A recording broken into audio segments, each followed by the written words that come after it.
He's done Just for Laughs so many times. He is a favorite at Just for Laughs. He's done every single TV special possible that you can do in Canada, and he tours all across North America and the world. He also, probably the best credit to his name, is he's raised over his career $1 million for cancer research. Let's hear it for Andrew Gross!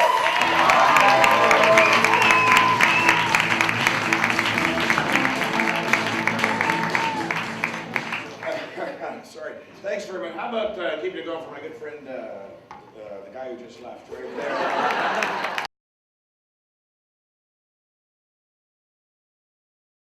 Me being here right now, you get to answer that question that you didn't even know you wanted to know the answer to, but it is a question you've wanted to know your whole life, and now you finally get to answer it, which is just what would it look like if Ron Jeremy were a hobbit?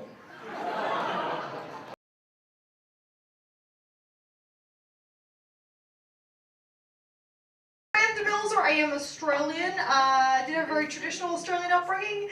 Just a nice way of saying my parents are drunks, really.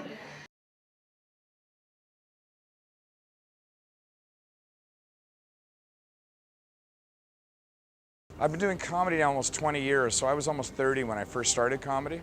And it wasn't really my ambition to be a comedian, but it was just one of those things. Comedy, I don't think anyone really chooses to do comedy. I think comedy chooses you. People tell you you're funny, you should be a comedian, you should this and that, but the other component that's really important is that you're unable to hold down a full-time job. I have a pretty clear memory of being 8 or 9 years old and seeing a Marx Brother film and wanting to be a Marx Brother. And that was kind of nurtured at school by a teacher who was very encouraging, and at the age of 11, partly because I was tone deaf also and I couldn't sing, and he was organizing the Christmas pageant, approached me and said, listen, how about instead of singing, you do some stand-up. That was all pretty terrible stuff, but I knew, at least back then, to write your own material. And I did this observational thing about socks. How when you buy socks, you get them on little coat hangers, and which is weird because you don't have a little closet to hang these socks up on. Hey, I was 11, I mean, it's not brilliant, but for an 11-year-old, I think that's pretty damn good.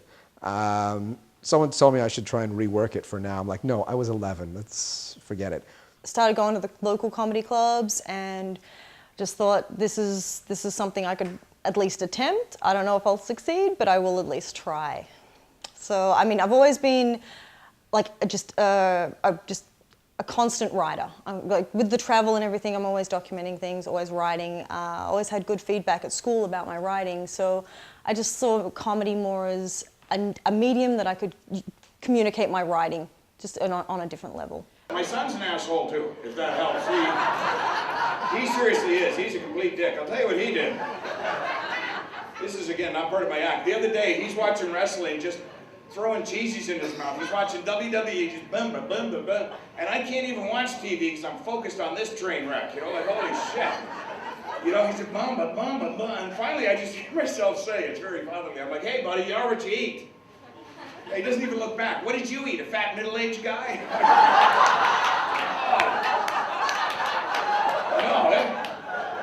As a father, you're like, what the hell did you just say? But as a comedian, you're like, fuck, write that down. That's actually pretty good. I find Henry Rollins incredibly funny, and he was probably my biggest influence in getting into comedy just because he has so many great travel stories. And it's funny, but he has something to say, and it's sort of comedy with a little bit of a message, and it makes people think at the end. And that's ideally what I would like to do with comedy: make people laugh, but also make people think, but without shoving ideas down people's throats. I am trying to find funny ways to talk about the SPCA and how people should support, like, get their animals from shelters, and I'm a big promoter of vegetarianism and just animal rights. I'm a slice-of-life kind of comedian. I'm not, and I don't criticize guys who aren't, but I'm not hey, wouldn't it be funny if this guy were prime minister, or wouldn't it be hilarious if this? I go, no, this actually happened to me yesterday, now what do you think of it? So that's just my style. It's a combination of that, things that I just kind of notice and that annoy me, things that piss me off, and also, I guess, my own life experience and things that I've, or things that I'm going through. There's a whole part of my shtick that's a self-deprecating thing. The problem with being a fat guy is that there's no intervention, right? Like, you guys are all college age, you know the story, right? You've had too much to drink, your buddy's gonna stop you, maybe take your keys away and say, sorry man, you've had enough. Not once in my life, folks, when I was in a dépanneur and I put the Kit Kat bar on the counter, did the clerk look at me and say, sorry man, you've had enough. If I was getting paid from comedy, it would be such a small amount that I'm not going to go quitting my day job anytime soon. Being an Anglophone in Montreal, of course I'm working in a call center.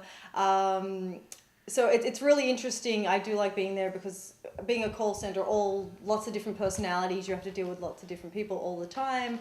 So it can be a good sort of comedic influence. So it gives you something to write about. If you're really dedicated to it, it's like the whole cliche about actors being waiters, right? You kind of need that job where you can be flexible to accommodate the gig. My morning starts at 7 or 8 o'clock at night, so I'll do whatever I have to do all day long. Then I nap before the show and I come in totally refreshed and I start my day. This woman on the other end of the line just screamed at me, I can't understand what you're saying. I'm like, relax, Governor Palin. No one's asking about any 2012 presidential run, okay? Look, don't get me wrong, I am all for women's rights. I just think that White House has seen enough Bush. First time I bombed, which was like I think my 4th or 5th time back, that was pretty devastating, and I was, and I was very reclusive for about a week, and then I got over it, and it was like, you know what, everyone's gonna bomb, and you just, when you see guys you admire locally as well bombing, you just appreciate that this is the norm of it, and that, if you're not bombing, you're not taking enough chances. What throws me off is never the audience, usually. What throws me off is the setup. If I get in and I don't like where the stage is, or I don't like the sound or the lights, the audience won't think to themselves, well, that was a really bad setup for stage, or they won't think, boy, the sound system could have been better. What they'll think is, he wasn't funny. Normally the only thing that can really throw you off is if someone makes a comment, if there's a heckler. But again, the more time you do on stage, the more you perform, the more you develop an arsenal and are ready to address them, and you also learn how to deal with them. I fortunately have never really been heckled. Usually guys are the ones heckling you. You don't really get heckled by girls, but it's usually guys heckling you, and I've noticed a lot of, basically guys don't want to heckle a girl on stage because, I don't know, I think they want to always kind of talk to you a little bit afterwards kind of thing. I know club owners have said to me that they don't really want to see more than 1 or 2 females on a bill, because sometimes female comics can be hit and miss.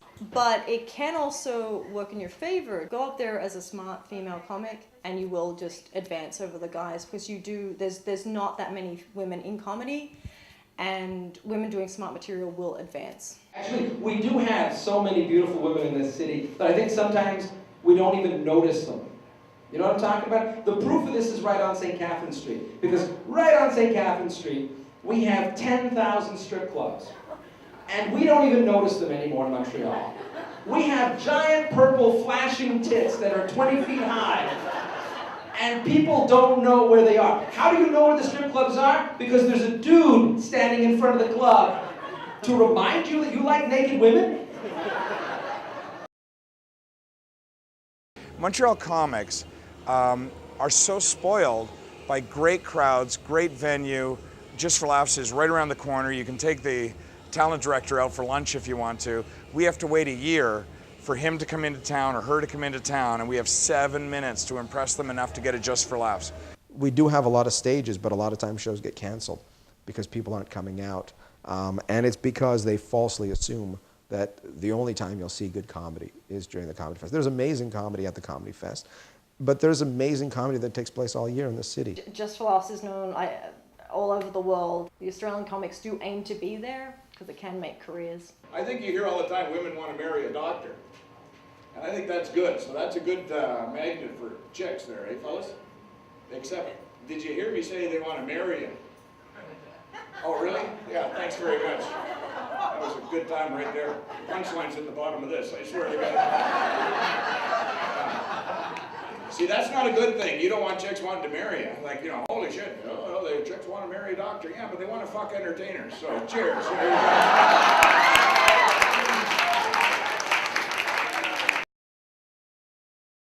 I would definitely like to just have the freedom to go and travel around the world, and if comedy allows me to do that, that would be great.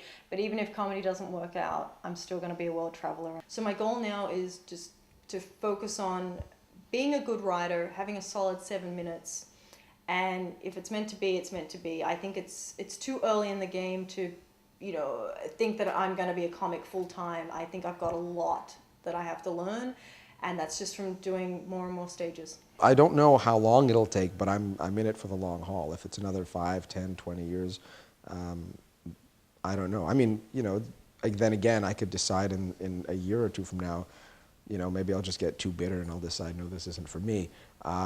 Or I'll decide that I need to settle down and have like a midlife crisis. Right now, this seems to be the right thing to do, and this is what I want to do. I'm branching out now into club ownership and some other things, radio and that kind of thing. I chose not to go to the States and pursue a career in the United States. I chose to live in Canada, and so this is as good as it gets in Canada, and I'm happy. In Canada, you know, 1% of the comedians make 99% of the money, so you have to be in the top echelon to make the good money, but it takes a long time to get there. But you know, once you get there, the view from there is quite nice.